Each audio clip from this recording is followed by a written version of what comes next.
Lalagyan natin yung mixture natin kanina. Andoon na yung black seeds at asin at yung flour. Kaya lalagyan natin sa gitna. Dadin ilalagay natin sa kasirola. Ayan.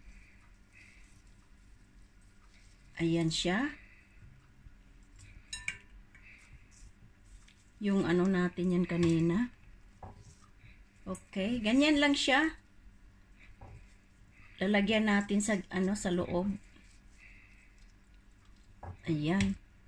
Ayan na siya, tapos na. At andito na yung mga ingredients. At yung natira ilalagay natin. Spread lang natin. Ayan. At ilalagay natin yung na-blend natin na capsicum. Okay. Yung fill na yung sili natin, lagay. Yung lemon na natin, lemon juice. At half dito sa na-shred natin na carrots. Okay? At yung ang natira, ilalagay natin doon sa pag nasa apoy na siya. Ayan. Kaya lalagyan natin siya ng sabaw doon sa tubig na pinakuluan natin kanina, yung lemon natin. Kaya ito yung sabaw niya kanina.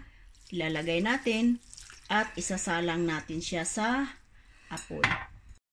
Ayan. Ito na siya, oh. At ilagay na natin yung natira natin na carrots.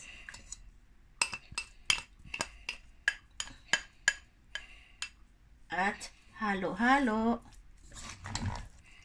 Ayan, ayan na siya, ang lemon pickles natin.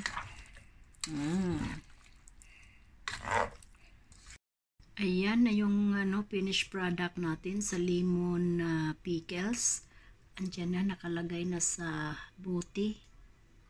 At ang ibabaw dyan ay mayroon ng oil. Yan, nakita ninyo. Kailangan may oil sa ibabaw niyan. Ayan na siya. After 3 days, pwede na siyang kainin.